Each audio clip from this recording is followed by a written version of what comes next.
program for graduate studies at Charles Darwin University.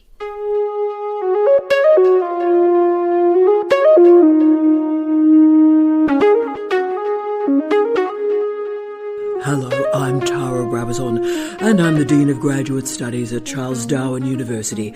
Welcome to this Touchstone's Beginning session. And this is setting up your PhD student for success. Now, I talk a lot, both to supervisors and to students, about the PhD setup document that I distribute to all my candidates at the start of their enrolment. 2 weeks before their first meeting with me, they receive this document, which they must fill in and bring to the first meeting. I've shared this document in the references section of this Touchstone training session, and there's a link to the PhD setup document. It's there for you to download and use in either PDF or a Word version. And while I use it to start off my new students, there may just be something in that document for you and your students as a diagnostic, wherever they are in their candidature. It may solve problems. It may be a reminder of why their research matters. So let's talk about this setup document. I've used it for 23 years, of successful PhD students. Now, I've got well over 150 higher degree students completed at this point. I had 2 complete last week. And I've supervised students that I taught in the first year of an undergraduate degree and taught them all the way through. But I've also supervised plenty of students who have moved countries so that I can supervise their PhD. Never met them before, the PhD program, supervised them to completion. I've used it for transfer students moving between universities, Indigenous students, 23-year-old students, and yes, 83-year-old students. All students need a startup document, and I think too many assumptions exist between a student and a supervisor, particularly if the student and the supervisor have known each other since their undergraduate years, or indeed the supervisor supervised an honours dissertation or a capstone or master's dissertation. Or, for example, the challenges of a supervisor and a student who have their first real and authentic connection and contact through the candidature. Assumptions do kill a PhD, and assuming that a PhD will be just like honours, wow, that's such a mistake, and it is, as we know, a lethal mistake. So for students who I know well, and they know me well, this setup document reminds them that a PhD is bigger and it's unlike anything they've done before. And they may have received a first-class honours degree, but you know what? The PhD is new. It's big and it's really challenging, and 99% of the population cannot do what they've just enrolled in. So this is not business as usual. It also makes the point that relationships between students and teachers that worked at an undergraduate or honours level changes radically when it's a supervisor and a student in a PhD program. And this is a complicated, complex and really intricate relationship. And we must negotiate that relationship with honesty, clarity and precision, because assumptions kill a PhD. That's a mantra I carry with myself. Assumptions kill a PhD.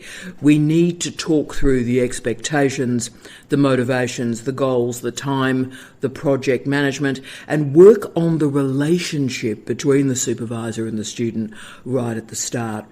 Think about the expectations involved, regularities of meetings, feedback requirements, personal and professional issues, and the limitations between those two formations. If a student has an impairment and wishes to disclose it, then modifications and enabling strategies can be created at this point. For the new students that do not know their supervisor really at all, a relationship is being built from the ground up. So the setup document provides a structure, a scaffold, if you will, for what this relationship could and perhaps should be. So there are talking points in place and issues to discuss. So the setup document organises the personal relationship. The doctoral research shows that the difference between the students who finish and the students who do not is not intellectual ability, but the quality of the supervision. The second major task, therefore, of the setup document is to work through the project itself. It's about backward mapping and it's about time management. But there are two reasons for the setup document in this project. Firstly, it aims to give students a flying start in their first year. If a student is to finish in 3 years, then that first year must be amazing. The setup document, through planning, delivers a strong first year. Secondly, though, the setup document asks students to specifically to write down why a project matters, why it is meaningful. If students and supervisors can extract that information at the start, it will enable a student to configure an original contribution to knowledge, maybe even a SOC, a significant original contribution to knowledge. Also, students and supervisors have a record at the start about why the project matters and why everybody should care about it. So often, I think, in a PhD program, students ask, why am I doing this? Why am I doing this? So what I try and do is make sure from week one, the students know why they are doing this. So we as supervisors can help them answer that difficult question. The setup document is also predictive.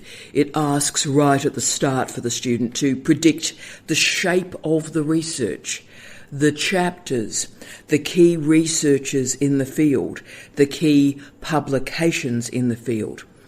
So if students are savvy, once we've got listed those key researchers and the key publications, they create a Google Scholar alert to receive those new publications and, of course, the new sites, the new citations on those publications. The final rationale for the setup document is diagnostic, and this is so important. This is really crucial, I would argue. I need students right at the start to lodge their strengths and their weaknesses and to share them with their supervisor.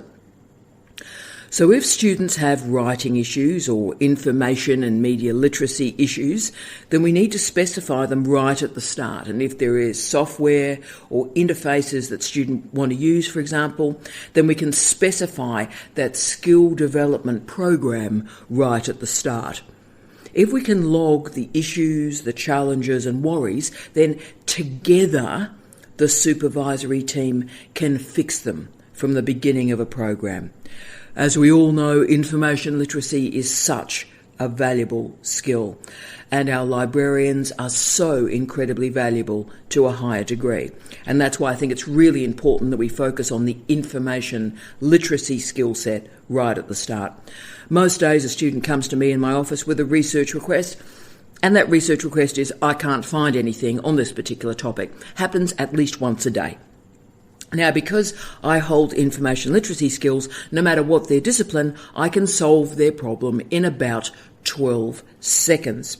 Now, I know digitisation poses a lot of problems for reading and writing and scholarship, but it also presents incredible advantages. So we need to make sure that our students hold the information literacy skills to use the online environment well, with rigour, with speed and clarity.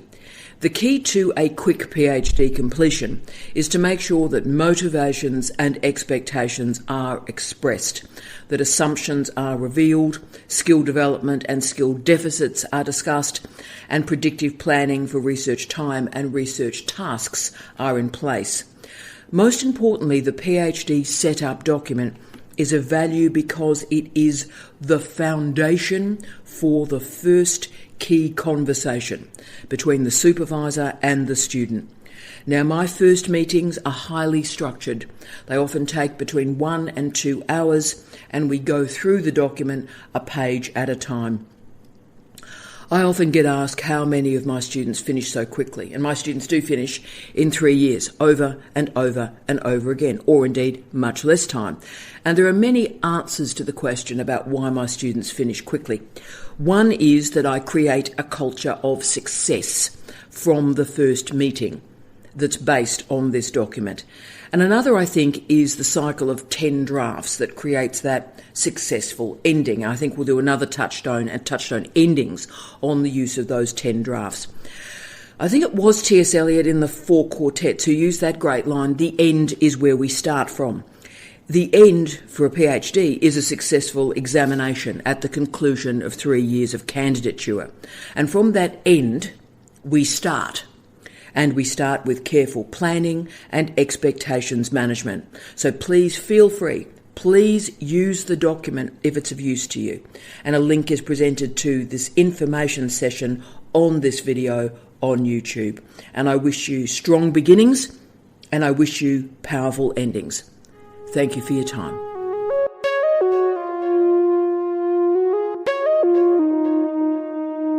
Thank you for listening to Touchstones, our professional development program for graduate studies at Charles Darwin University.